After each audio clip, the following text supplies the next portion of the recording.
Hello my dear friends, आप सभी का हमारे चैनल करेंट स्टडी पर स्वागत है। दोस्तों हम बात करेंगे बेसिक इलेक्ट्रिकल इंजीनियरिंग की। तो बेसिक इलेक्ट्रिकल इंजीनियरिंग में हम आपसे बात करेंगे आरसी सर्किट और आज आरएलसी सर्किट। दो सर्किट्स की बात करेंगे। एक होता है आपका दोस्त आरसी सर्किट, एक होता है आरएलसी सर्किट। ठीक है, तो आरसी में रजिस्टेंस और कैपेसिटर का यूज किया जाएगा। इसमें आपका रजिस्टेंस, इंडक्टेंस और आपका ये सी अर्थात आपका प्रतिरोध, पेरकत्व और आपका संधारित्र आरएलसी सर्किट में। इसका मैं आपको फेजर डायग्राम, सर्किट्स और जो फार्मूले हैं, पावर फैक्टर इसका अलग अलग क्या होता है, अर्थात इसमें आपका tan फाई का मान क्या होगा, कॉस फाई का मान क्या होगा और इसके जेड अर्थात प्रतिबाधा, इसकी इंपीडेंस क्या होगा, ये सभी पॉइंट्स को आज क्लियर करूंगा। तो वीडियो बहुत इंपॉर्टेंट होने वाला है, वीडियो को लास्ट तक जरूर क्लियर कीजिएगा। दोस्तों पिछले वीडियो में हमने आपको बताया था कि आरएल सर्किट क्या होता है, जिसमें रजिस्टेंस और आपका इंडक्टेंस का यूज किया जाता है। उसको भी जानना आपको बेहद जरूरी है, चूंकि इसी से रिलेटेड वो पॉइंट्स क्लियर हो पाएगा तो बहुत अच्छे से अभी सभी पॉइंट्स होंगे। पावर फैक्टर से रिलेटेड मैंने वीडियो अपलोड किया, तो वीडियो तो आपको ऑलरेडी लगातार मैं अपलोड कर रहा हूँ, तो वीडियो को डिस्क्रिप्शन में आपको प्लेलिस्ट का लिंक मिल जाएगा, वहां से आप जरूर देखिएगा। तो आज हम बात करते हैं पहले आरसी सर्किट की। तो आरसी का मतलब एक रजिस्टेंस है और एक आपका कैपेसिटर है। नेम से ही आपको पता करना है। ये दोस्त क्या है, श्रेणी क्रम में जुड़े हुए हैं, अर्थात अभी हम आपको श्रेणी क्रम का मतलब अब समझ सकते हैं। ये आपका एक रजिस्टेंस, ये एक कैपेसिटर लगा हुआ है। बात दोस्त ये होता है कि जो आपका रजिस्टेंस होता है उसमें क्या होता है कि आपके दोनों की डायरेक्शन सेम होती है, उनके बीच फेज डिफरेंस अर्थात फाई का मान कितना होता है, जीरो। उसमें फेज डिफरेंस आपका जीरो होता है, किसी प्रकार का फेज डिफरेंस नहीं होता है। तो आपका वोल्टेज और करंट के बीच फेज डिफरेंस जीरो होता है, किसमें, रजिस्टेंस के सर्किट में। अगर हम बात करें दोस्त यहाँ पर सी अर्थात कैपेसिटर की, तो कैपेसिटर में ये होता है कि जो आपकी वोल्टेज होती है वो करंट से 90 डिग्री पश्चगामी होती है। मतलब जो आपकी करंट होगी वो वोल्टेज से 90 डिग्री क्या होगी, अग्रगामी, अर्थात क्या करेगी, लैग करेगी, ध्यान दीजिए, लीड करेगी।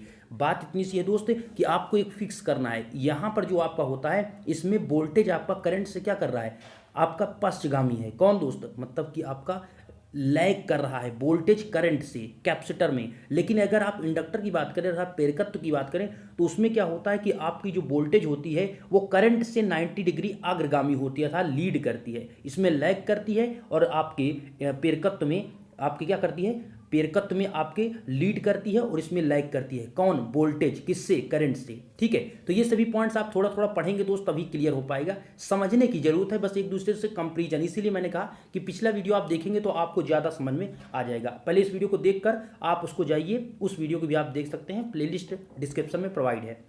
अब देखिए यहाँ पर क्या है कि ये सर्किट हमने आपको दर्शाया, एक आपका यहाँ पर रेजिस्टेंस आर है, एक आपका कैपेसिटर है। ये बात हो रही है सीरीज की, श्रेणी में। तो सीरीज आपको दिख रहा है दोस्त, एक यहाँ पर रेजिस्टेंस लगाया गया, एक कैपेसिटर, दोनों को सीरीज में कनेक्ट किया गया और यहाँ पर इसको वोल्टेज भी सप्लाई दी गई। देखिए वोल्टेज जब आप देते हैं तो यहाँ पर क्या होगा, इस आर रेजिस्टेंस के अंतर्गत जो आपके आर के अक्रॉस आपका वोल्टेज होगा वो वी आर होगा और जो सी कैपेसिटर के होगा वो वी सी वोल्टेज होगा। ठीक है, और टोटल वोल्टेज आपका वी है। देखिए दोस्त ये आपका होता है जो V equal to V M sine omega T, ये आपका वी जो होता है ये इंस्टैन्टेनियस वोल्टेज होता है और जो वी एम होता है वो आपका मैक्सिमम वोल्टेज होता है। हमने आपको ऑलरेडी बताया कि आपकी आरएमएस वैल्यू क्या होती है, एवरेज वैल्यू क्या होती है, ये सब वीडियो हमने ऑलरेडी आपको बताया था दोस्त कि आरएमएस मान कैसे निकाला जाता है, एवरेज मान कैसे निकाला जाता है और मैक्सिमम मान कैसे निकाला जाता है, वोल्टेज, मैक्सिमम वोल्टेज या फिर आप आरएमएस वोल्टेज, ये सभी हमने वीडियो ऑलरेडी अपलोड किया। तो डिस्क्रिप्शन में प्लेलिस्ट है, देखिएगा। चूंकि ये सभी एक दूसरे से कंपैरिजन करके आप पढ़ेंगे तो बहुत ही ज़्यादा बेटर कर सकेंगे। बात इतनी सी है कि आपको आना चाहिए समझ में कि एक दूसरे से जुड़े कैसे हैं ये चीज़। ठीक है, तो देखिए दोस्त ये आपका फार्मूला होता है V equal to V M sine omega T. अभी आपको दोस्त आई इक्वल टू क्या होगा फार्मूला, वो भी मैं आपको डिनोट करता हूँ। देखिए दोस्त अब ये हमने एक फेजर डायग्राम के माध्यम से यहाँ पर दर्शाना चाहूँगा। देखिए ये चीज़ यहाँ पर आपको दर्शाया गया, ये वोल्टेज और ये आपका रजिस्टेंस का है, ये आपका कैपेसिटर का है, ये आपका रजिस्टेंस का है, ये कैपेसिटर का अलग अलग है। लेकिन यहाँ पर दोनों को क्या किया गया है, सीरीज में इंक्लूड करने के बाद ये फेजर डायग्राम आपका बनाया गया है। तो इसी कहते हैं आपका वोल्टेज ट्रायंगल। चूंकि ये वोल्टेज के माध्यम से बना है, इसमें वोल्टेज ही आप देखेंगे तो दोस्तों आपको पता है कि यहाँ पर क्या होता है कि रजिस्टेंस और वोल्टेज आर सर्किट में सेम होते हैं। तो यहाँ पर आप देख सकते हैं, यहाँ पर आप देख सकते हैं कि इसमें करंट और जो वोल्टेज है एक डायरेक्शन में आपको यहाँ पर दिखेगा। तो वी आर जो वोल्टेज है और ये करंट है, ये किसको दर्शा रहा है, ये आर रजिस्टेंस वाले सर्किट को दर्शा रहा है। ठीक है, और इसमें आप देखेंगे यहाँ पर अगर ध्यान से आप देखें तो ये क्या दर्शा रहा है दोस्त, वी सी। क्या दर्शा रहा है, वी सी। तो ये क्या है, ये आपका करंट से 90 डिग्री क्या कर रहा है, लैग कर रहा है अर्थात पश्चगामी है। किसमें, सी कैपेसिटर में। ठीक है, सी कैपेसिटर में आपका होता क्या है कि पश्चगामी होता है वोल्टेज। तो सिंपली यहाँ पर क्या हो रहा है दोस्त, आप देख सकते हैं यहाँ पर आपका वी सी, यहाँ पर क्या है वी सी 90 डिग्री क्या होता है, पश्चगामी, तो आप माइनस वी सी दोस्त इसलिए क्योंकि निगेटिव तरफ है, इसलिए ये आपका पश्चगामी, इसलिए यहाँ पर निगेटिव का यूज किया गया है। तो माइनस वी सी का यूज किया जाएगा, और चूंकि यही के पैरेलल इतना आपका वोल्टेज यहाँ से, तो इसी के पैरेलल आपका वोल्टेज होगा। चूंकि आप जानते हैं कि पैरेलल में वोल्टेज आपका इक्वल होता है, आपको पता है दोस्त, समांतर में जो आपका होता है वोल्टेज इक्वल होता है, तो जितना यहाँ से यहाँ वोल्टेज होगा वही वोल्टेज यहाँ पर होगा। तो इसको दर्शाया गया है कि ट्रायंगल चूंकि बन सकेगा, इसीलिए यहाँ पर बनाया गया कि जितना वोल्टेज यहाँ से यहाँ तक है वही वोल्टेज यहाँ तक होगा। तो यहाँ वोल्टेज आपका कितना है, माइनस वी सी है, और ये अभी आपका माइनस वी सी होगा, और ये जो आपका होगा इसका लेंगे हम परिणामी अर्थात रिजल्टेंट वोल्टेज लेंगे। तो यहाँ पर आपका दोस्त ये वी आर हो गया, और ये माइनस वी सी हो गया, और ये बीच में जो आप करेंगे ये आपका रिजल्टेंट वोल्टेज होगा। अब इसी रिजल्टेंट वोल्टेज को जो आप निकाल लेंगे तो आपका वैल्यू प्राप्त हो जाएगा। अब कैसे करेंगे देखिए दोस्त, मैं आशा करता हूँ ये चीज़ आप बिल्कुल क्लियर समझ चुके होंगे। मैं चीज़ जो समझाने की कोशिश कर रहा हूँ कि यहाँ पर क्या है कि ये आपका VC है और ये इधर आपका पैरेलल हुआ, तो माइनस VC हुआ, हमको निकालना है रिजल्टेंट वोल्टेज। आइए चलते हैं रिजल्टेंट वोल्टेज निकालते हैं। तो वोल्टेज आपका ट्रायंगल के माध्यम से हम यहाँ पर निकालेंगे। तो वोल्टेज का दोस्त यहाँ पर आपको एक फार्मूला पता है दोस्त, सिंपल सा फार्मूला, कर्ण स्क्वायर इक्वल टू लंब स्क्वायर प्लस आधार स्क्वायर। तो ये कर्ण होता है, ये कर्ण होगा, और आपको पता है कि जो आपका एंगल के सामने अर्थात किसी कोण के सामने वाली भुजा क्या होती है, उसके सामने वाली जो आपकी भुजा होती है वो सदैव क्या होता है, लंब होती है। तो माइनस वी सी आपकी लंब हुई, वी आर आपका क्या हुआ, आधार हुआ, और वी आपका क्या हुआ, कर्ण हुआ। तो सिंपली आपका कर्ण स्क्वायर इक्वल टू लंब स्क्वायर प्लस आधार स्क्वायर आपको यहाँ पर पाइथागोरस का प्रमेय इंक्लूड करना है। तो सिंपली यहाँ पर आप करेंगे V equal to V R square plus V C square, यही तो होता है दोस्त ना, वी स्क्वायर इक्वल टू ये हो जाएगा वी आर स्क्वायर प्लस आपका वी सी स्क्वायर। तो यहाँ पर आपका दोस्त यहाँ पर ध्यान देना है कि वी सी स्क्वायर होगा और यहाँ पर वी स्क्वायर होगा, ये माइनस। अब देखिए यहाँ पर एक पॉइंट समझिएगा, वी बराबर होता है आई इंटू आर। आपने फार्मूला पढ़ा है दोस्त, ओम सलाह में हमने ऑलरेडी आपको बताया कि वी बराबर क्या होता है, आई इंटू आर। तो वी बराबर आई इंटू आर होता है, और वी सी बराबर क्या होगा, आई इंटू एक्स सी। अब देखिए यहाँ पर आपको थोड़ा कंफ्यूजन आपको ये होगा कि यहाँ पर आर यहाँ पर एक्स सी, ऐसा क्यों? तो देखिए होता क्या है दोस्त कि जिस प्रकार आपका जो आर रजिस्टेंस सर्किट होता है उसमें आपका रजिस्टेंस आर होता है, उसी प्रकार आपका जो आपका दोस्त यहाँ पर कैपेसिटर सर्किट होता है उसमें जो एज अ रजिस्टेंस की तरह कार्य करता है वो आपका एक्सी होता है। इसे कहते हैं एक्सी को रिएक्टेंस, जिसे हिंदी में बोलते हैं प्रतिघात। ओके, तो यहाँ पर आपका V C equal to I into X C हुआ।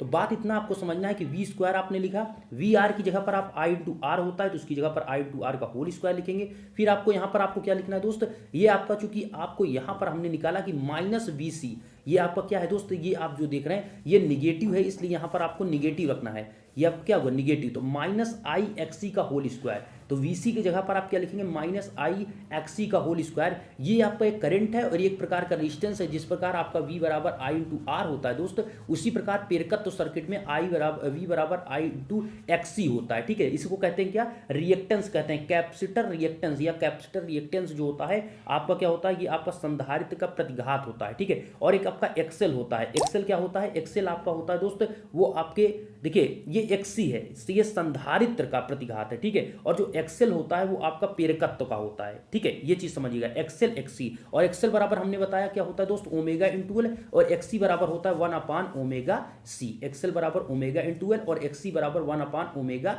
सी। ठीक है, ये सभी फार्मूले मैं आपको बार बार इसलिए बताता हूं क्योंकि ये सभी छोटे छोटे फार्मूले आपको याद हो जाएंगे तो बेटर रहेगा, क्योंकि ये सभी यूज होते हैं।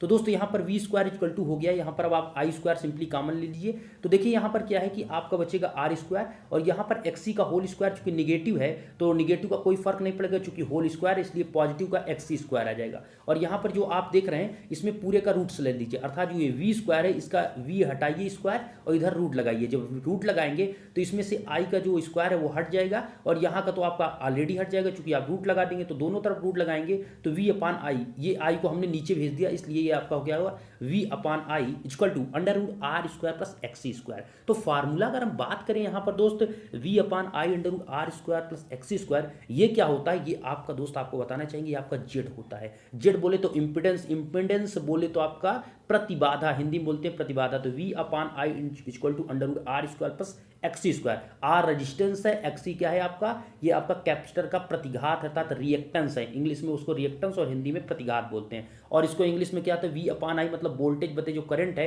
ये टोटल आप निकाले हैं तो इसको क्या बोलते हैं, जो under root R square plus XC square जो है ये आपका होता है प्रतिबाधा। प्रतिबाधा मतलब इंपिडेंस। आगे चलते हैं, यहाँ पर हमने कुछ पॉइंट्स भी लिखे हैं कि वी जो आपका होता है, जो वोल्टेज आपका ये अप्लाइड वोल्टेज ऑफ आर्मेस करंट, अर्थात आपने जो टोटल अप्लाई किया इस सर्किट पर, कहाँ दोस्त देख सकते हैं, देखिए ये चीज़ जो आपने यहाँ पर V की वैल्यू है, ये जो आप अप्लाई किए हैं वो चीज़ V वो टोटल कर आओ, और यहाँ पर जो आपने इसको I करंट यहाँ पर हमने डिनोट नहीं किया, लेकिन ये आपको जो करंट है इसको समझिएगा, ये आपका क्या है, ये R रेजिस्टेंस C है, इसमें हम करंट I दे रहे हैं, ठीक है। तो वही चीज़ टोटल करंट और टोटल ये जो वोल्टेज है, तो टोटल वोल्टेज बटे टोटल करंट अर्थात अप्लाइड वोल्टेज का RMS वैल्यू बटे लाइन करंट का RMS वैल्यू। तो इस चीज़ को आपको याद रखना है। तो RMS वैल्यू यहाँ पर आपको अप्लाई किया गया है, तो अप्लाइड वोल्टेज का RMS वैल्यू बटे लाइन करंट का अर्थात जितनी आप करंट दी उसकी RMS वैल्यू। देखिए RMS वैल्यू, एवरेज वैल्यू, ये सभी डिफरेंट है, ठीक है। ऑलरेडी वीडियो अपलोड किया, अगर आपको कोई कंफ्यूजन हो तो डिस्क्रिप्शन में प्लेलिस्ट का लिंक है, आप जरूर देखिए। अब देखिए हमने पहला पॉइंट से यहाँ पर प्रतिबाधा का देखिए हम आपको बताते हैं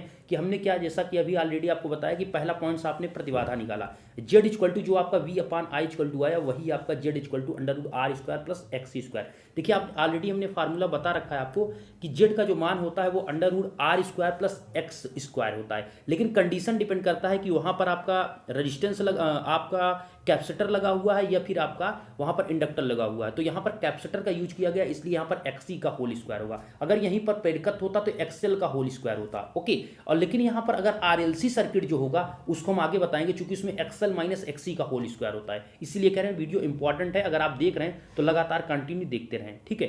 तो यहाँ पर Z equal to V upon आई जो आपका होता है दोस्तों, यही क्या होता है, यही आपका Z equal to V upon आई आपका क्या था, प्रतिबाधा होता है। तो ये फार्मूला आपका था, हमें ग्राफ भी इसमें हमने आपको डिनोट किया है, थोड़ा ग्राफ भी समझ लेते हैं ये क्या रहा है। देखिए यहाँ पर वोल्टेज और करंट एक आपका एक ही डायरेक्शन में होता है, ये एज ए रेजिस्टेंस वाला सर्किट है, और ये जो आपका है, ये जो नीचे आप देख रहे हैं ये किसका है, ये आपका कैपेसिटर वाला सर्किट है। तो ये माइनस एक्सी हुआ, ये आपको जो नीचे जाता है माइनस एक्सी होता है। तो ये जो प्रतिघात है वो एज ए क्या है, रेजिस्टेंस। जिस प्रकार आपका सर्किट जो रेजिस्टेंस प्रतिरोध सर्किट होता है उसमें रेजिस्टेंस आपका होता है, ठीक उसी प्रकार आपके पेरकत्व में जो पेरकत्व आपका होता है, अर्थात आपको पेरकत्व नहीं दोस्तों, आपका कैपेसिटर सर्किट होता है, उसमें आपका ये एज ए रेजिस्टेंस की तरह व्यवहार करता है एक्सी, ठीक है। नाम बस चेंज है, बस सर्किट का डिफरेंट है। इसमें जो आपका कैपेसिटर होता है उसमें एक्सी एज ए रेजिस्टेंस की तरह व्यवहार करता है। तो minus XC equal to VC upon I होता है, अर्थात दोस्त जैसे कि आपका रेजिस्टेंस V अपान आई होता है उसी प्रकार आपका प्रतिघात भी V अपान आई होता है। तो यहाँ पर वोल्टेज आपका VR होता है, लेकिन यहाँ पर VC होगा, क्योंकि जो कैपेसिटर के अक्रॉस वोल्टेज होगा वही को हम लेंगे, ठीक है। तो यहां पर आपने क्या देखा दोस्त, x equal to VC upon आई, और यहां पर क्या होगा, ये टोटल आपका देखिए, इसे कहते हैं इंपीडेंस, इसको ध्यान दीजिए, इसे कहते हैं इंपीडेंस रेजिस्टेंस। अब बात ये, इसे कहेंगे इंपीडेंस ट्रायंगल भी कह सकते हैं, क्योंकि ये पूरा बात जो कर रहे हैं इंपीडेंस बात कर रहे हैं। तो यहां पर आपने देखा ये रेजिस्टेंस आपने लिख दिया, और ये आपने क्या लिख दिया, प्रतिघात अर्थात एक्सी। और अब निकाल लेंगे जेड की वैल्यू, जेड बोले तो प्रतिबाधा, बोले तो आप इंपीडेंस। तो जेड इक्वल टू आपका क्या होता है फार्मूला दोस्त, फार्मूला होता है R under root R square plus XC square. तो हमको ट्रायंगल दर्शाने का मतलब ये था दोस्त कि आपका जो ये होता है ये किस पर कार्य कर रहा है, ये आपके पाइथागोरस प्रमेय पर लागू हो रहा है, अर्थात Z equal to under root R square plus XC square जो बन रहा है वो आपका पाइथागोरस प्रमेय आप लगा भी सकते हैं, आप देख भी सकते हैं। ये जेड है, Z equal to Z square equal to under root R square plus मतलब Z equal to under root R square plus XC square, minus XC के क्या होगा, होल स्क्वायर करेंगे तो पॉजिटिव हो जाएगा। मैं ये चीज़ समझाने की कोशिश कर रहा हूँ कि आपको ग्राफ से ज़्यादा अच्छा से समझने की कोशिश करें, ठीक है। नेक्स्ट आपको दोस्त हम यहाँ पर tan फाई निकाल लेते हैं। तो tan फाई कैसे निकालेंगे, देखिए tan बराबर क्या होता है दोस्त, लंब बटे आधार। तो लंब मतलब आप देख सकते हैं ये आपका क्या है, ये सामने वाला आपका लंब होगा और ये साइड वाला आपका क्या होगा, आधार। हमने आपको बताया कि लंब चेक करने के लिए आपको ऑलरेडी पता होगा, नहीं पता दोस्त आपको याद रखिए, जो कोण होता है उसके सामने वाली भुजा सदैव आपकी लंब होती है, और जो बचेगा वो आपको फिर आधार और कर्ण देखना है। तो ये आपका जब लंब हो जाएगा, ध्यान दीजिए, ये आपका लंब हो जाएगा और ये आपका कर्ण होगा, तो ये बेस क्या होगा, यही आपका आधार हो जाएगा, ठीक है। तो सिंपली यहाँ पर आपको क्या करना है, tan फाई इक्वल टू आपको लंब बटे आधार, तो लंब आपका ये हो गया माइनस एक्सी और आधार मतलब रेजिस्टेंस, तो माइनस एक्सी बाई आर आ गया आपका tan फाई का मान। और tan फाई मतलब फाई इनवर्स आप लिखेंगे तो फाई इनवर्स क्या होगा दोस्तों, tan inverse XC by R, क्या लिखेंगे, फाई इक्वल टू क्या लिखेंगे, tan inverse XC by R. इसी प्रकार आपसे हम कहें पावर फैक्टर बताइए कितना होगा, तो कॉस फाई आप कितना निकालेंगे, cos phi equal to R by Z होता है, मतलब रेजिस्टेंस बटे इंपिडेंस।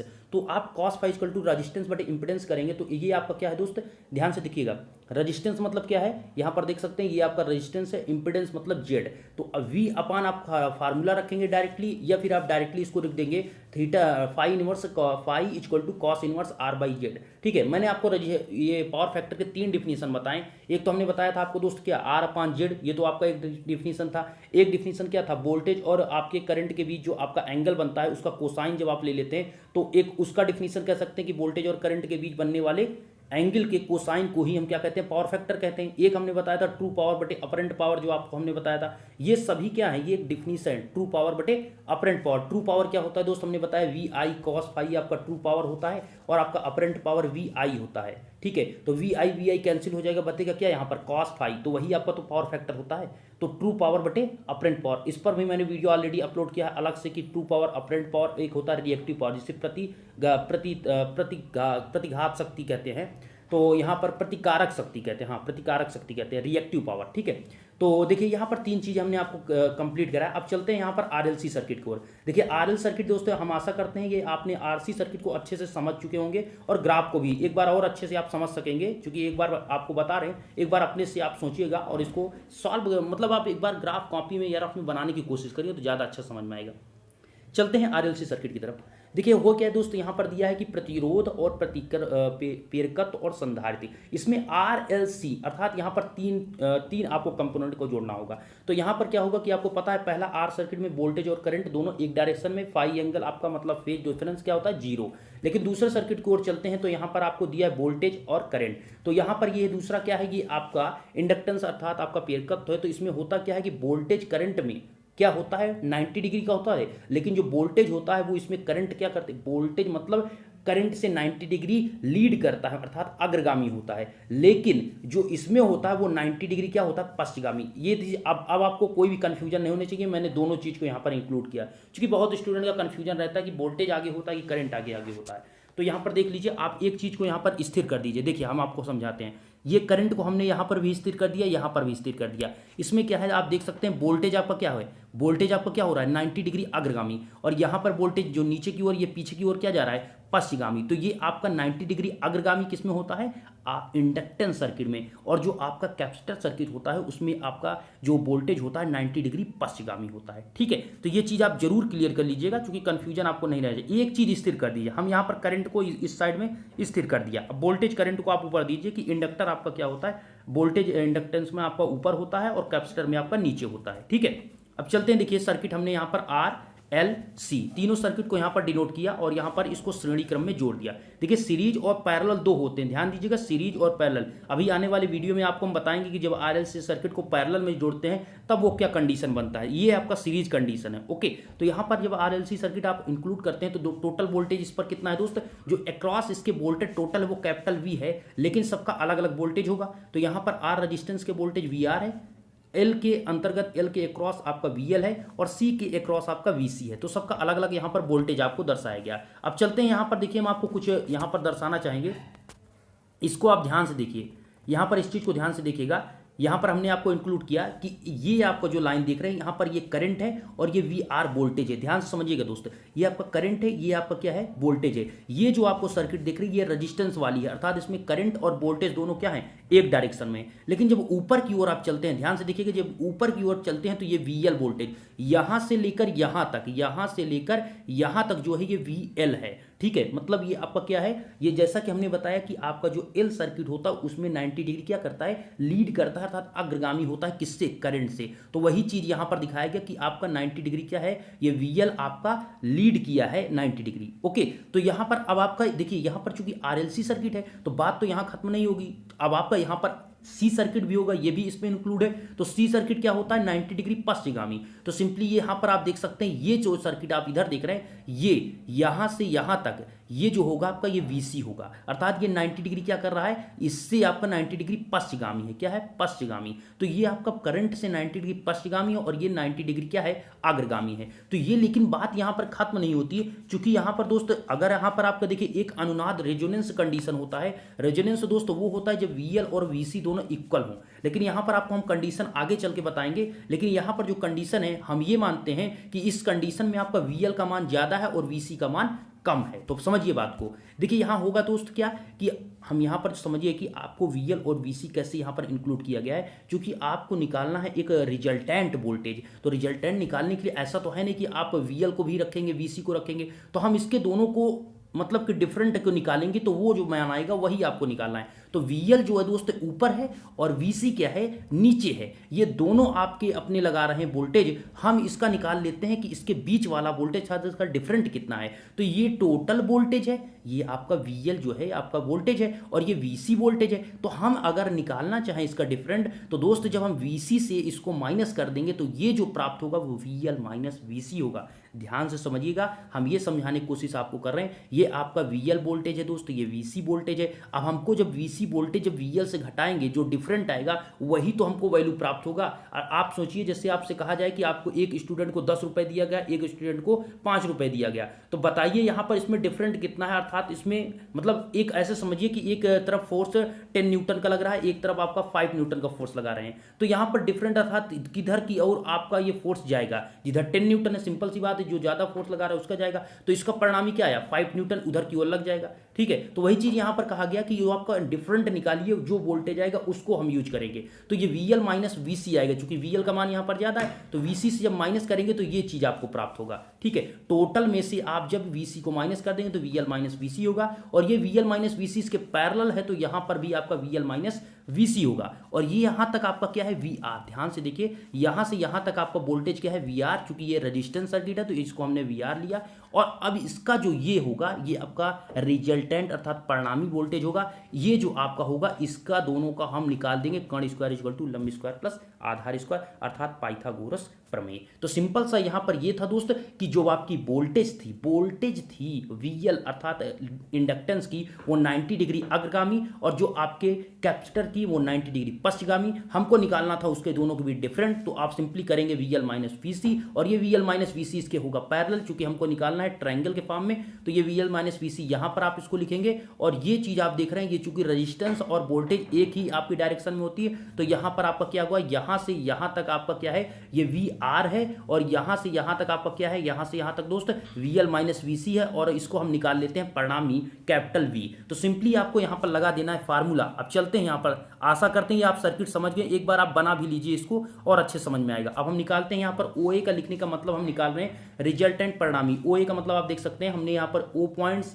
ए पॉइंट्स और बी पॉइंट्स, और इसको हम डी पॉइंट्स दर्शाए हुए हैं। तो यहां पर हम निकालते हैं ओए मतलब यहां पर टोटल रिजल्टेंट, तो कह सकते हैं रिजल्टेंट वोल्टेज जो निकालेंगे O A equal to O B square plus A B square. O B का मतलब दोस्त ये आपका O B square plus A B square. ठीक है, तो सिंपली यहां पर लिखेंगे v equal to V R square, O B का मतलब V R square plus A B का मतलब V L minus V C का होल स्क्वायर। देख सकते हैं ये ए बी क्या है दोस्त, ए बी ये है। ध्यान दीजिएगा, जो आपका ये वैल्यू है, जो इसकी ये वैल्यू है दोस्त, वही इसके पैरेलल वोल्टेज जो आपका होता है पैरेलल में समान होता है। ऑलरेडी आपने ये पढ़ा है। ठीक है, तो करेंगे क्या दोस्त, यहां पर सिंपली इसको कर देंगे, यहां पर पुट करेंगे, तो यहां पर हो जाएगा वी आर स्क्वायर, ये आपका फिर देखिए we L minus V C का होल स्क्वायर। अब यहां पर हम डायरेक्टली दोस्त यहां पर पुट कर सकते हैं वी आर की जगह पर आई इंटू आर। वी बराबर क्या होता है, आई इंटू आर, तो आई इंटू आर का होल स्क्वायर हो जाएगा। और यहां पर आप देख सकते हैं वी एल की जगह पर आई इंटू एक्सएल और वी सी की जगह पर आई इंटू एक्सी। क्यों दोस्त, चूंकि v बराबर आई इंटू आर जैसे होता है, ठीक उसी प्रकार v बराबर जो आपका इंडक्टेंस सर्किट होता है उसमें क्या होता है, v बराबर आई इंटू एक्सएल होता है। एक्सएल जैसे यहाँ रजिस्टेंस है उसी प्रकार एक्सएल है, और इसी प्रकार जैसे v बराबर आई इंटू आर ये फार्मूला होता है, तो कैपेसिटर सर्किट में v बराबर आई इंटू एक्सी होता है। जिस प्रकार रजिस्टेंस उस प्रकार यहाँ पर आपका कैपेसिटर रिएक्टेंस प्रतिघात होता है। तो v बराबर आई इंटू एक्सी हो गया। अब यहाँ पर पुट करेंगे तो आपका ये फार्मूला यहाँ पर ये चीज आ जाएगा। उसके बाद कुछ नहीं करना, आपको आई दोनों में से कॉमन लेना है, तो आप आई कॉमन लेंगे, चूंकि आई स्क्वायर होगा तो रूट से निकालेंगे तो ओनली आई बचेगा। तो यहाँ पर आपका v इक्वल टू हो गया दोस्तों, I equal to v equal to I into under root R square plus XL minus XC का होल स्क्वायर। तो आई इक्वल टू हो गया v upon under root R square plus XL minus XC का whole square. और ये दोस्त है v upon Z. अब आप कहेंगे हमने v अपान जेड कैसे लिख दिया, अब ध्यान से देखिएगा, आरएलसी सर्किट का जो आपका होता है क्या होता है, प्रतिबाधा जिसे बोलते हैं इंपिडेंस, वो आपका डिफरेंट आ रहा है, जो कि हमने ऑलरेडी आपको बताया था अभी। और ये आपका जो आरएल और आरसी सर्किट का वो डिफरेंट आया था। देखिए जो आपका नीचे ये होता है, ये आपका जेड की वैल्यू होती है, और जेड मतलब प्रतिबाधा, प्रतिबाधा मतलब इंपिडेंस, और इंपिडेंस मतलब Z equal to under root R square plus XL minus XC का होल स्क्वायर। अब यहाँ पर आप देखेंगे एक्सएल माइनस एक्सी है, क्यों है एक्सएल माइनस एक्ससी? चूंकि यहां पर आप आरएलसी सर्किट जोड़ रहे हैं, इसमें एल और सी आ गया तो एक्सएल माइनस एक्ससी करेंगे। अगर यहां पर आपका आरएल होता अर्थात तो ओनली एल होता तो यहां पर क्या होता दोस्त, यहां पर एक्सएल का होल स्क्वायर करते। और अगर यहां पर आरसी सर्किट होता, आरसी जैसे कि ऑलरेडी अभी हमने जस्ट अभी ऊपर बताया कि आरसी सर्किट होता तो सी कैपेसिटर में क्या होता, यहां पर only R square plus X C square होता। ओके, तो इस चीज को आशा करते हैं बिल्कुल इंपेडेंस में आपको कोई भी अब दिक्कत नहीं होगी। ओके, तो यहां पर आपको दोस्त जेड इक्वल टू हो गया under root R square plus XL minus X C का होल स्क्वायर। अब निकाल देते हैं tan फाई का मान कितना होगा। तो tan फाई बोले तो क्या होता है दोस्त, tan फाई क्या होता है दोस्त, tan फाई मतलब लंब बटे आधार। और इसमें आप देख सकते हैं लंब मतलब लंब बटे आधार, आप देख सकते हैं ये आपका अगर आपका बनेगा, ये आपका फाई एंगल होगा तो लंब मतलब ये आपका VL माइनस VC। तो सिंपली यहां पर आपने इंक्लूड किया, देखिए यहां पर VL माइनस VC, या फिर आप कहें वहां पर देखिए यहां पर हमने डायरेक्टली यहां पर VL माइनस VC या डायरेक्ट यहां पर लिखा गया है, यह देखिए I इंटू एक्सएल, समझिए I इंटू एक्सएल। अगर आप जिस प्रकार हमने अभी इंपिडेंस का जो बनाया था, जो इंपिडेंस का हमने अभी बनाया था दोस्त, ग्राफ जो बना के दर्शाया था, उसी प्रकार अगर आप दर्शाएंगे तो आपको इसी प्रकार का मिलेगा कि इसमें क्या होगा, ये आपका लंब वाले सामने में आपका आई एक्सएल माइनस आई एक्ससी होगा, और जो बेस होगा, बेस जो होगा आपका आई इंटू आर होगा। तो उसमें होता क्या है, आई इंटू एक्सएल माइनस आई एक्ससी में आई आप कॉमन ले लेंगे, ऊपर नीचे आपका कैंसिल हो जाएगा, और एक्सएल बराबर यहाँ पर आप देख सकते हैं जो लिखा गया है VL minus VC upon R. ये कैसे लिखा है इसको देखिए, tan फाई ध्यान रखिएगा, tan फाई क्या होता है, लंब बटे आधार। तो ये आपका फाई एंगल है तो इसके सामने वाली भुजा क्या होती है, लंब। तो VL माइनस VC हुआ अपान क्या होगा यहाँ पर VL माइनस VC अपान आपका बेस होता है, बेस बोले तो यहाँ पर क्या होगा VR। तो VL माइनस VC अपान VR आपका हुआ tan फाई का मान। आप देख सकते हैं यहाँ पर कितना लिखा गया है, VL माइनस VC अपान VR, और VL माइनस VC को आप क्या लिख सकते हैं यहाँ पर x बाई आर। जो आपको यहां पर लिखा गया है एक्सएल माइनस एक्ससी, इसी को हम x equal to X L minus X C लिख सकते हैं। ठीक है, मतलब माइनस दोनों को करके हम इसकी जगह पर x ओनली लिख सकते हैं। तो यहां पर आपका tan फाई इक्वल टू आया क्या दोस्तों, x बाई आर। x क्या है, अर्थात कहेंगे आप रिएक्टेंस बटे रेजिस्टेंस, अगर आपसे कहा जाए मतलब कि आपका रिजल्टेंट रिएक्टेंस बटे यहां पर रेजिस्टेंस कहा जाए तो आपका क्या होगा, tan फाई का मान। tan फाई का मान x बाई आर होता है। एक आप देख लीजिए पावर फैक्टर क्या होता है, पावर फैक्टर आपको ऑलरेडी पता है cos phi equal to R by Z होता है, अर्थात रेजिस्टेंस बटे इंपिडेंस, और cos फाई का मान होता है जब आर बाई जेड होता है। तो यहां पर इंक्लूड बस सिंपल से ये करना होता है, कोई भी सर्किट होता है जेड का मान डिपेंड करता है। तो यहां पर आप देखेंगे रेजिस्टेंस तो आपका सेम ही रहेगा, जेड का मान क्या होगा यहां पर आपका निकाला है दोस्तों अभी जस्ट, कि Z equal to under root R square plus XL minus X C का होल स्क्वायर। तो यहां पर आपका फार्मूला आ गया है cos phi equal to R upon under root R square plus XL minus X C का होल स्क्वायर। तो यहां पर power factor, tan phi, impedance, ये सभी आपको याद होना चाहिए। मतलब याद करने का मतलब तरीका ये चीज की आपको निकालना आना चाहिए। अब देख सकते हैं ये जो आपका फार्मूला दोस्त बनता है वो V बराबर VM, मतलब RLC सर्किट की बात करें, RLC सर्किट की बात करें तो इसमें V बराबर मतलब वोल्टेज तो आपका V बराबर VM साइन ओमेगा टी होता है, लेकिन जो करंट होती है वो डिपेंड करती है क्या, कि आपका अगर ध्यान दीजिएगा, अगर आपका उसमें क्या है C, देखिए प्लस माइनस क्यों किया गया इस चीज को, क्योंकि इसमें RLC में L और C दोनों है, RLC में L और C क्या है, दोनों है। तो इसमें अगर आपका करंट है तो आपको दोस्त पता है कि जो इंडक्टर होता है उसमें आपका क्या होता है, यहां पर इंक्लूड किया, इंडक्टर में आपका करंट क्या होता है, पीछे होता है, वोल्टेज से इंडक्टर में करंट पीछे होता है, और आपके कैपेसिटर में आपका जो करंट होता है वो क्या होता है 90 डिग्री, इधर आपका VC होता है, इधर आपका I होता था, 90 डिग्री अग्रगामी होता है। तो अगर यहां पर आपका प्लस होगा तो यहां पर आपका कैपेसिटर होगा, अगर माइनस होगा तो आपका क्या होगा, इंडक्टर होगा। तो इस चीज के लिए इसीलिए प्लस माइनस किया गया है कि वो डिपेंड करेगा उस सर्किट पर। तो आशा करते हैं दोस्तों वीडियो आज यहीं तक था, लेकिन आशा करते हैं वीडियो आपको अच्छा लगा होगा, सभी पॉइंट समझ में आएंगे। वीडियो अभी तक आपने देखा तो प्लीज वीडियो को शेयर आप जरूर करिएगा अपने दोस्तों को, इस समय जरूरी है, चूंकि आपको पता है कि इस समय कोई भी बहुत से स्टूडेंट परेशान है कि मटेरियल उनको नहीं मिल पा रहा है पढ़ने को। तो कोशिश करें अपने दोस्तों को व्हाट्सएप के जरिए जरूर शेयर कर दिए। धन्यवाद।